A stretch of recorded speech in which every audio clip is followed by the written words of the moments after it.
আসসালামু আলাইকুম। আমাদের চ্যানেলের নিয়মিত সংবাদে আপনাদের সবাইকে স্বাগত জানাচ্ছি। আমি স্বর্ণালী রহমান। আজ আমরা কথা বলছি দেশের লাখ লাখ সরকারি কর্মচারীদের জীবন, জীবিকা এবং তাদের একটি অত্যন্ত যৌক্তিক ও জরুরি দাবি নিয়ে। শিরোনামটি আপনারা ইতিমধ্যেই স্ক্রিনে দেখেছেন। নতুন পে স্কেল ঘোষণার আগ পর্যন্ত অন্তর্বর্তীকালীন মহার্ঘ ভাতার দাবি। আন্দোলনে নামার হুঁশিয়ারি সরকারি কর্মচারী সমন্বয় পরিষদের। এই একটি শিরোনামের পেছনে লুকিয়ে আছে লাখ লাখ পরিবারের নীরব কান্না, বাজারের ব্যাগে আগুনের উত্তাপ আর দেওয়ালে পিঠ থেকে যাওয়া সাধারণ মানুষের বাঁচার আকুতি। পরিস্থিতি কতটা ভয়াবহ হলে দেশের চাকা সচল রাখা সরকারি কর্মচারীরা রাজপথে নামার আল্টিমেটাম দেন? কেন বর্তমান বেতন কাঠামো দিয়ে আর সংসার চলছে না? আর কেনই বা সরকার নতুন পে স্কেল দিতে বিলম্ব করছে? আজকের এই দীর্ঘ প্রতিবেদনে আমরা এর প্রতিটি পরত উন্মোচন করব চুলচেরা বিশ্লেষণ। আপনারা যারা সরকারি চাকরিজীবী কিংবা সাধারণ নাগরিক, সবার জন্যই আজকের এই ভিডিওটি অত্যন্ত গুরুত্বপূর্ণ। তাই কোনো অংশ না কেটে শেষ পর্যন্ত আমাদের সাথেই থাকুন। একটা দেশের প্রশাসনিক কাঠামোর মেরুদণ্ড হলেন তার সরকারি কর্মকর্তা ও কর্মচারীরা।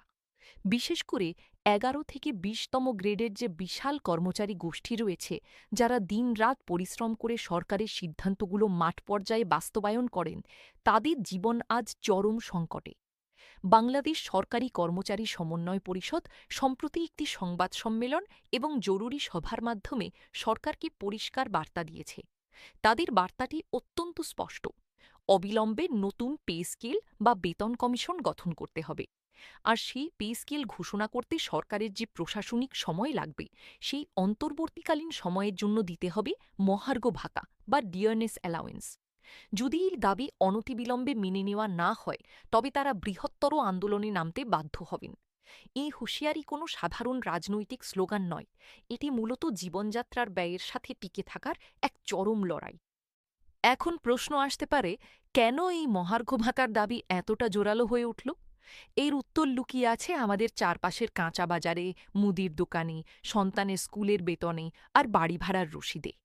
বিগত কয়েক বছরে বৈশ্বিক অর্থনৈতিক মন্দা, ডলার সংকট এবং অভ্যন্তরীণ বাজার ব্যবস্থাপনার দুর্বলতার কারণে মূল্যস্ফীতি বা ইনফ্লেশন আকাশচুম্বী হয়েছে। বাংলাদেশ পরিসংখ্যান ব্যুরোর বা বিবিএসের অফিসিয়াল হিসাব যদি আমরা ধরি, সেখানেও মূল্যস্ফীতি প্রায় ১০% কাছাকাছি বা কখনো কখনো তা ছাড়িয়ে গেছে। কিন্তু বাস্তব বাজারের চিত্র কি ভিন্ন কথা বলে না? বাজারে গেলে কি মনে হয় মূল্যস্ফীতি ১০%? চাল, ডাল, তেল, লবণ, পেঁয়াজ থেকে শুরু করে এমন কোনো নিত্য প্রয়োজনীয় পণ্য নেই যার দাম বিগত কয়েক বছরে দ্বিগুণ বা তিনগুণ হয়নি। যে কর্মচারীর বেতন ২০১৫ সালের পে স্কেল অনুযায়ী নির্ধারিত, তিনি ২০২৬ সালের এই অগ্নিমূল্যের বাজারে কিভাবে টিকে থাকবেন? এটি আজ এক বিরাট যক্ষ প্রশ্ন।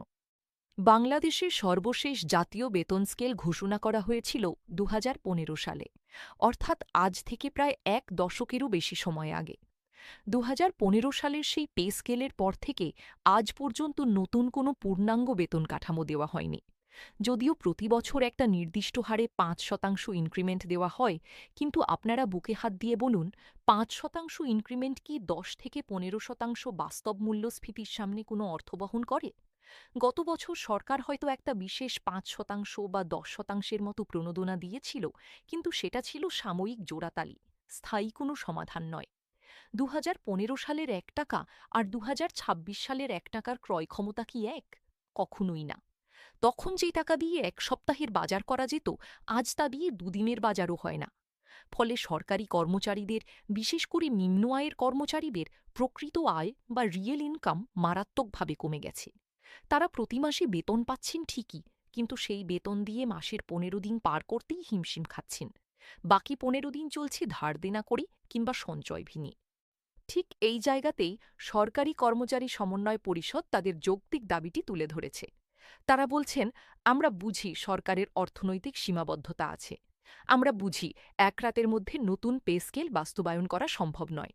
কারণ পে কমিশন গঠন, তাদের সুপারিশমালা তৈরি এবং তা বাজেটে অন্তর্ভুক্ত করার একটি দীর্ঘ আইনি ও প্রশাসনিক প্রক্রিয়া রয়েছে। কিন্তু এই দীর্ঘ সময়টা কর্মচারীরা খাবে কি?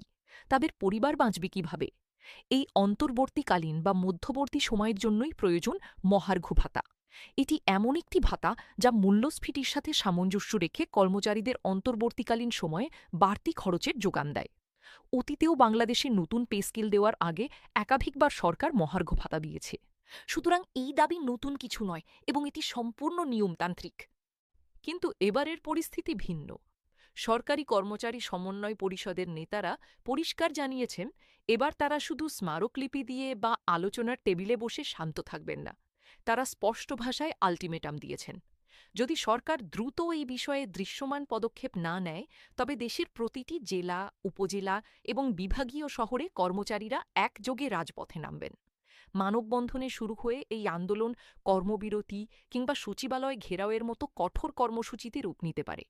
আর যদি সরকারি কর্মচারীরা কর্মবিরতিতে যান, তবে দেশের প্রশাসনিক ব্যবস্থা, ভূমি অফিস, শিক্ষা প্রতিষ্ঠান, চিকিৎসা সেবার একাংশ সহ সাধারণ মানুষের নাগরিক সেবা মারাত্মকভাবে ব্যাহত হতে পারে। কোনো সরকারই চায় না তার নিজস্ব জনবল বা কর্মচারী প্রশাসনের মধ্যে অসন্তোষ দানা বাঁধুক।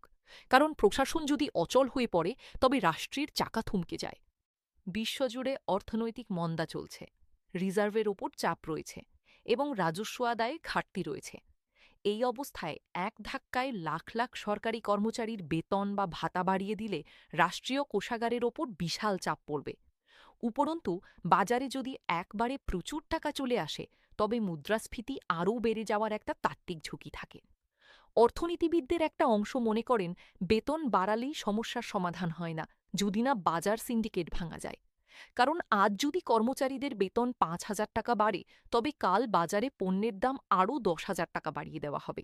ফলে দিন শেষে কর্মচারীদের পকেট সেই শূন্যই থাকবে। কিন্তু এই যুক্তির বিপরীতে কর্মচারী নেতাদের বক্তব্য অত্যন্ত জোরালো। তারা বলছেন, বাজার নিয়ন্ত্রণ করার দায়িত্ব তো সরকারের, সিন্ডিকেট ভাঙার দায়িত্ব সাধারণ কর্মচারীদের নয়।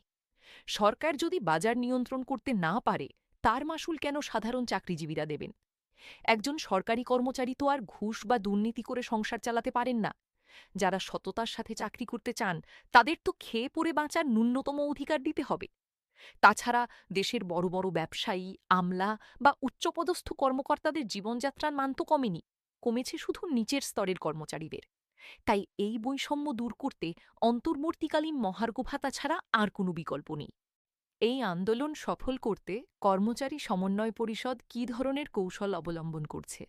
তারা ইতিমধ্যেই দেশের বিভিন্ন অঞ্চলের তৃণমূল পর্যায়ের কর্মচারীদের সাথে যোগাযোগ শুরু করেছেন। লিফলেট বিতরণ, মত বিনিময় সভা এবং ভার্চুয়াল প্ল্যাটফর্মে জনমত তৈরির কাজ চলছে। তারা বলছেন, এবার তাদের দাবি আদায়ের লড়াইয়ে ১১ থেকে ২০তম গ্রেডের সব সংগঠন এক প্ল্যাটফর্মে এসে দাঁড়িয়েছে।